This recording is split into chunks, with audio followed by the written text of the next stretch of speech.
मिटी दाइको गफ सुन भने यसको फन्ने कमेन्टहरू पढ। अब के हुन्छ त्यसको अनुहारमा भने सोचेर बोल्नुपर्छ त्यो ठाउँमा बुझ्नुभयो नि बोल्दा पनि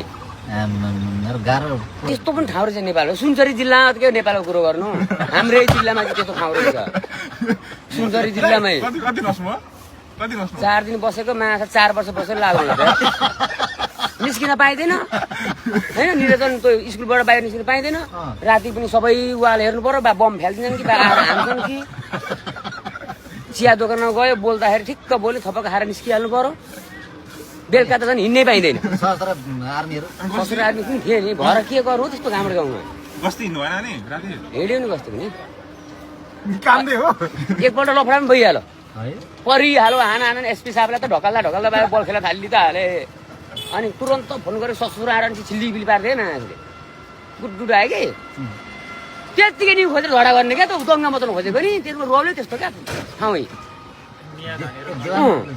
त्यस्तो रहेछ है फेरि हेर्दाखेरि चाहिँ मर्ना अरे तँ ल्याखुरे केही गर्दैन जस्तो हुने कि गर्नु पर्यो भने फेरि साफै भनेको नि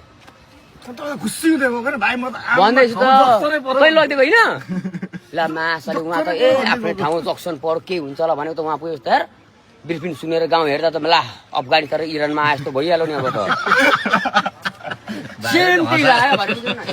पुरा अल्लाहका मन्दिर मात्रै छन् मासाले 4 दिन बसेको 4 वर्ष जस्तै भयो रे। कति गफ आडी झापाको मान्छे भन्दा बढी रहेछ सुनसरीको मान्छे पनि झापारी भन्दा कम छैन रहेछ गफ।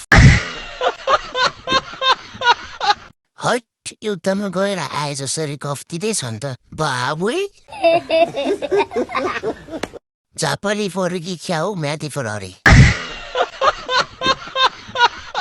लोकेसन भन्नु न एक दिन भरि बसेर हजुरको पुरै स्टोरी सुन्न आउन मन लाग्यो बाबै।